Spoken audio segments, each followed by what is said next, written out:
प्यारे बच्चों, ये सॉल्यूशन चैप्टर का क्लास ट्वेल्थ केमिस्ट्री का ये सॉल्यूशन चैप्टर है और ये काफ़ी इम्पोर्टेंट चैप्टर है। इसमें हम लोग एक रिवीजन वीडियो ये लेकर के आए हैं। कुछ पार्ट 1, पार्ट 2, पार्ट 3 हमने डिस्कस किया है और एक साथ इसमें हम लोग रिवीजन करेंगे। तो आइए सबसे पहले हम ये समझते हैं, आप अगर चैनल को सब्सक्राइब नहीं किए हैं तो सब्सक्राइब कर लीजिए। ये बिल्कुल निःशुल्क है, इसमें आप ₹1 भी आपका खर्च नहीं होगा और ये चैनल ग्रो करेगा। तो आप जो है ये science by PK Tiwari YouTube channel देख रहे हैं, इसमें आपका हार्दिक स्वागत है, अभिनंदन है। आपका ही चैनल है और आपके ही वजह से ये चैनल काफ़ी प्रोग्रेस कर रहा है। तो इसमें सबसे पहले हम लोग समझेंगे कि सॉल्यूशन क्या है, ये सॉल्यूशन है क्या चीज़। तो जैसे कि आपको मालूम है, आप डेली लाइफ में किसी भी टू सब्सटेंस को एक दूसरे में मिला देते हैं। जैसे हम अक्सर जो है शुगर को ये वाटर में मिक्स करके एक सॉल्यूशन बना देते हैं। तो इसमें कितने कंपोनेंट हो गए? एक शुगर हुआ, दूसरा वाटर हुआ, 2 कंपोनेंट हुए। अगर 2 कंपोनेंट का अगर मिक्सचर बनाते हैं तो उसको बाइनरी सॉल्यूशन कहते हैं। क्या कहते हैं? Binary solution. अब इसमें आप जो है थोड़ा सा मिल्क भी डाल दिए, आप इसमें थोड़ा मिल्क भी डाल दिए। जैसे ये वाटर है, वाटर में शुगर आप ऐड कर दिए, ये शुगर, ये वाटर है, इसमें आप मिल्क भी डाल दिए। तो मिल्क अगर डाल दिए तो ये कितने कंपोनेंट हो गए? 3 कंपोनेंट हो गए। तो इनको हम बोलेंगे ट्राइनरी। और उसमें अगर चाय पत्ती भी डाल देंगे तो क्या हो जाएगा? क्वाटरनरी या टेट्रानरी सॉल्यूशन होगा। लेकिन हमको सिर्फ बाइनरी सॉल्यूशन के बारे में ही बात करनी है, जिसमें कि 2 कंपोनेंट होते हैं, एक सॉल्यूट और दूसरा सॉल्वेंट। अभी बाइनरी का, जैसे शुगर को हम अगर वाटर में ऐड कर रहे हैं तो क्या बन रहा है? एक सॉल्यूशन बन रहा है। अगर आप शुगर के जगह पर सॉल्ट, जो नमक है, इसके जगह पे इसको अगर इसमें डिजॉल्व कर देंगे तब भी सॉल्यूशन बनेगा।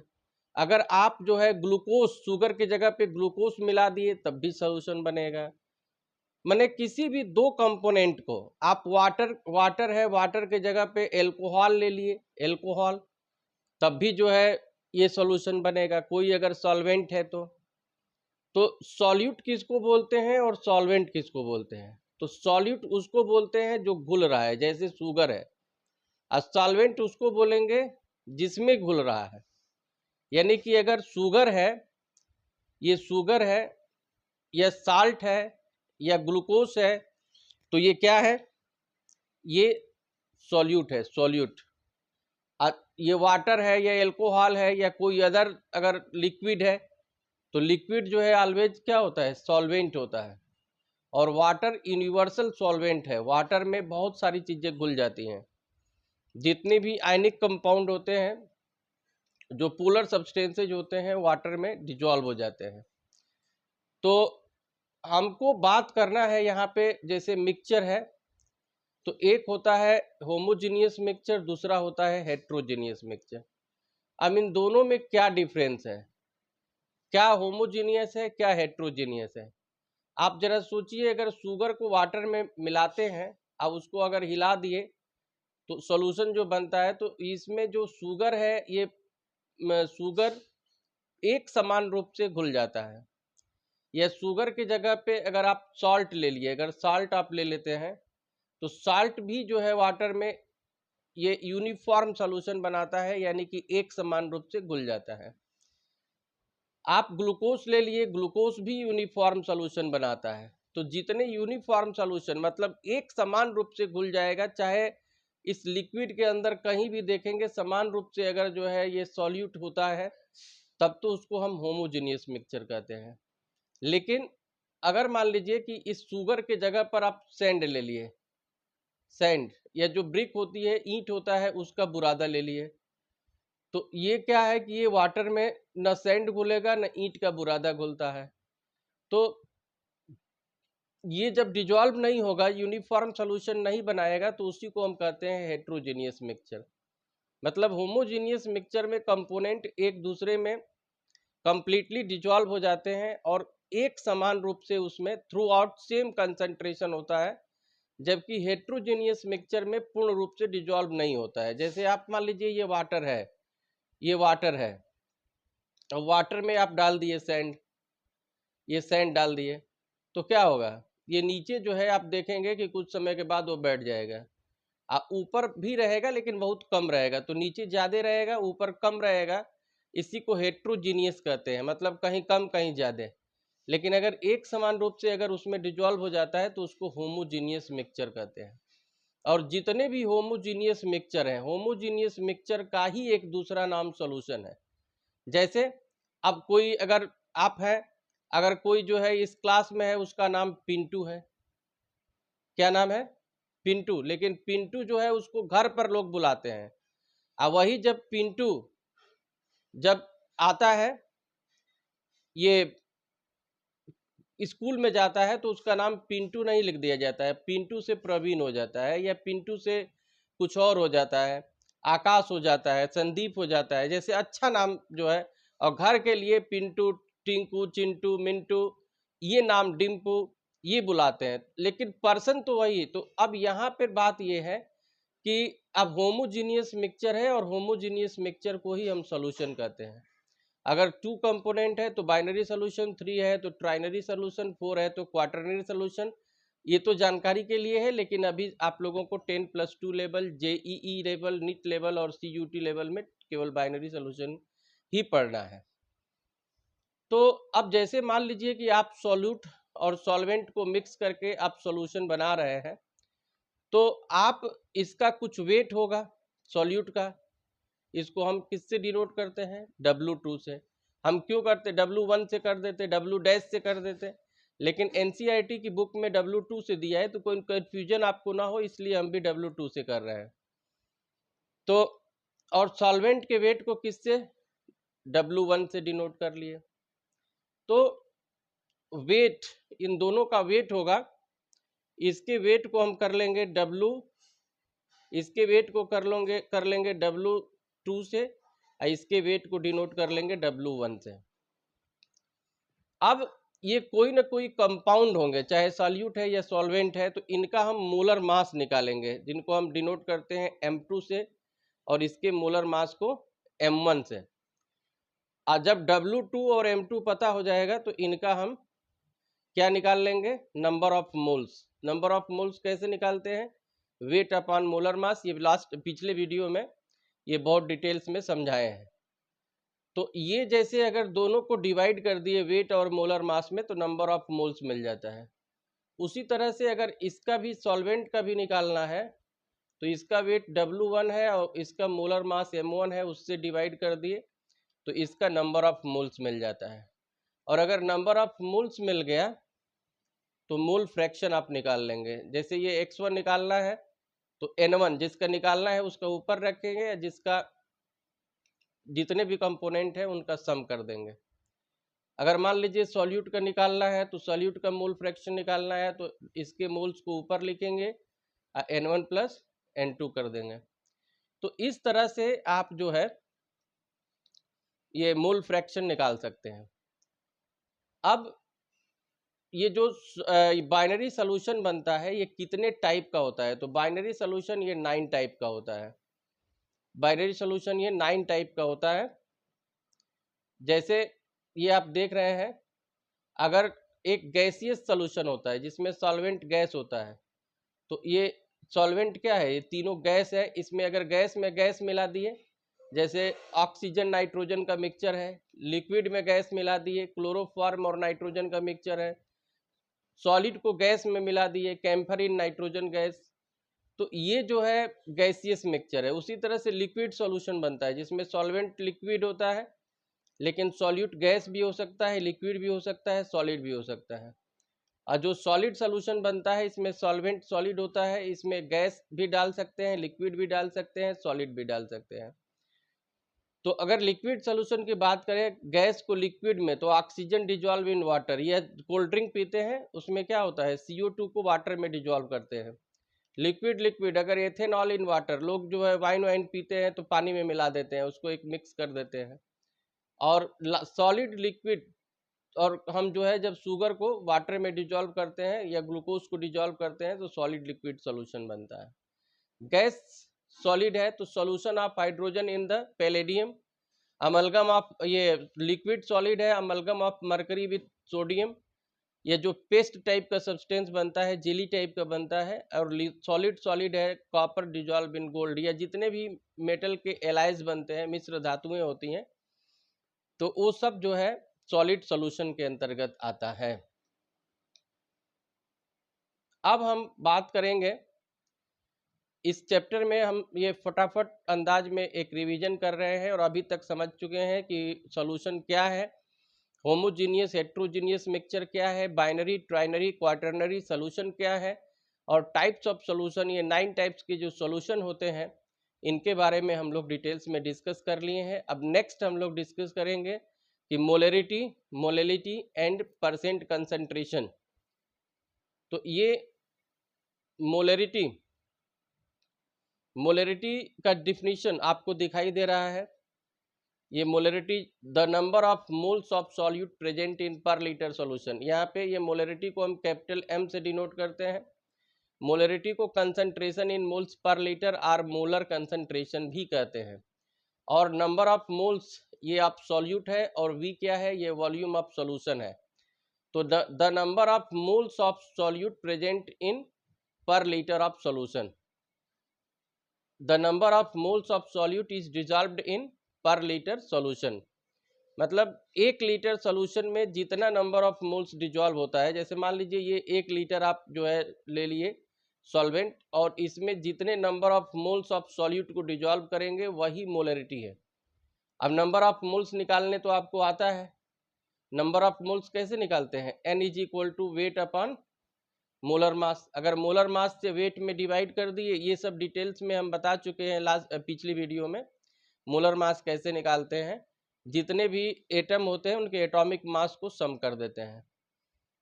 तो नंबर ऑफ मोल्स जितना होगा 1 लीटर सॉल्यूशन में वही मोलरिटी होती है। और 1 kg सॉल्वेंट, अगर 1 किलो वाटर ले लिए या 1 kg अगर मिल्क ले लिए, उसमें जितना नंबर ऑफ मोल्स डिजॉल्व होता है वो क्या होता है, मोलरिटी होता है। तो देखिए समझने की बात यही है कि यहाँ पर वॉल्यूम है और यहाँ पे अब जो है वेट है। तो अब बहुत सारे स्टूडेंट कहेंगे कि सर जो है ये 1 kg और ये 1 kg और 1 लीटर में क्या अंतर है।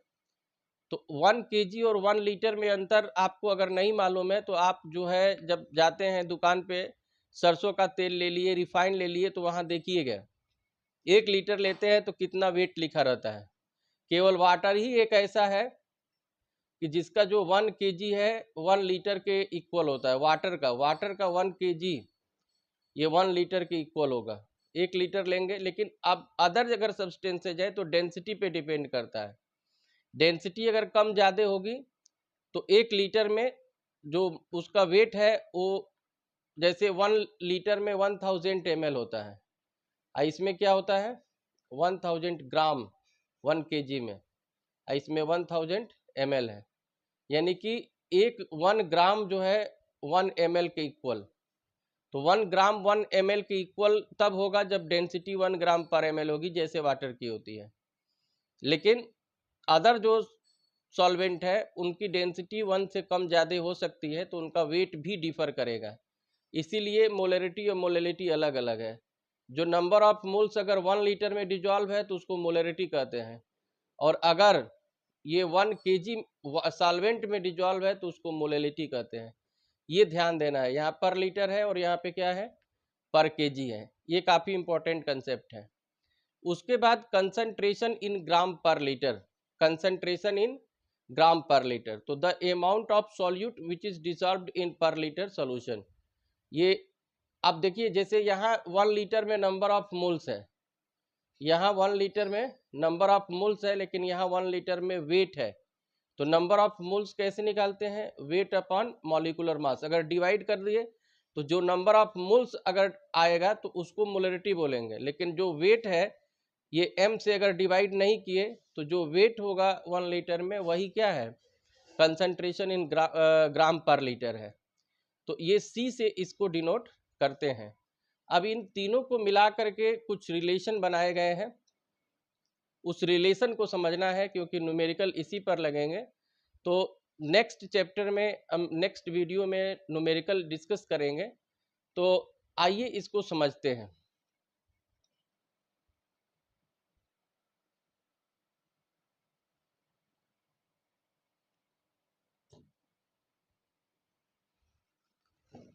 अब यहाँ पे समझने वाली बात यह है कि जैसे ये मोलरिटी है, मोलरिटी, तो मोलरिटी को हम m से डिनोट करते हैं। m is equal to N upon V होता है।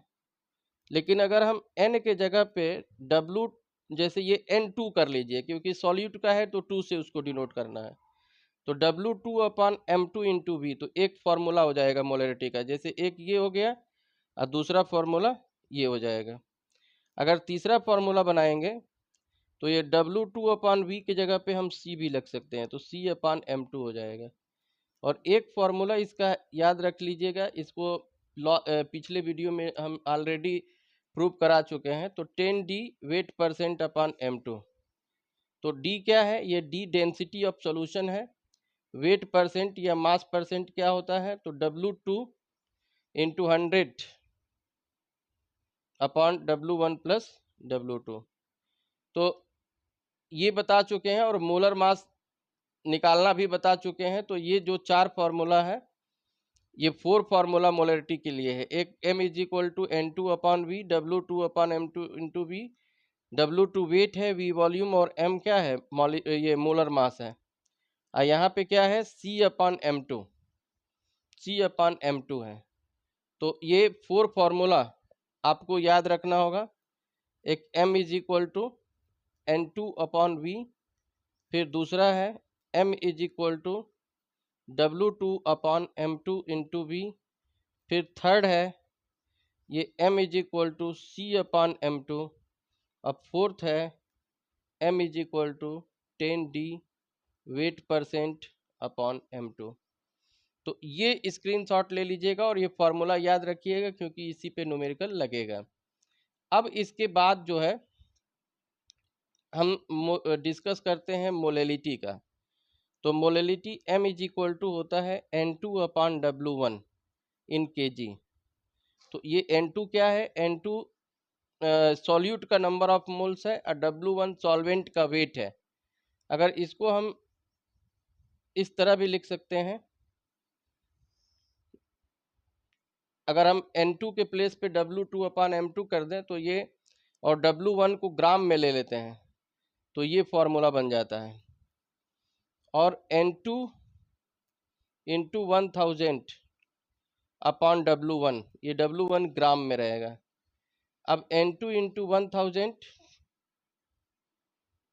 अपॉन W1 की जगह पे हम N1 M1 लिख सकते हैं, और N2 अपॉन N1 की जगह पे X2 upon X1 into 1000 upon M1, यानी कि इसके प्लेस पे हम लिख देंगे। ये फॉर्मूला बन जाएगा molality is equal to X2 upon X1, ये ऊपर 1000 है इंटू M1 है। तो और एक फार्मूला मोलैलिटी में रिलेशन होता है m is equal to 1000 m upon 1000 d minus M2। तो ये जो फार्मूला है मोलैलिटी का, तो मोलैलिटी का एक फार्मूला बता दिए, m is equal to N2 upon W1 in kg। दूसरा हो जाएगा m is equal to N2 into 1000 upon W1 in gram. और तीसरा होगा ये m इज ये मोलैलिटी इज इक्वल टू, ये हो जाएगा X2 into 1000 upon X1 M1। तो ये जो फार्मूला है और जो फोर्थ रिलेशन है ये 1000 m upon 1000 d minus mm2। तो ये अगर आप लोग इतना अगर समझ लेंगे तो इसी पर हम न्यूमेरिकल का कंसेप्ट डिस्कस करेंगे। तो आप देखते रहिए science by PK Tiwari YouTube channel. अगर सब्सक्राइब नहीं किए हैं चैनल को तो आप अभी भी सब्सक्राइब कर लीजिए, क्योंकि जैसे ही अगर सब्सक्राइब आप कर लेंगे हम कोई वीडियो अपलोड करेंगे तुरंत आप तक पहुंचेगा। तो इसलिए जो है ये सब्सक्राइब करना ज़रूरी है। और इस कंसेप्ट पर हम कुछ न्यूमेरिकल को डिस्कस करेंगे।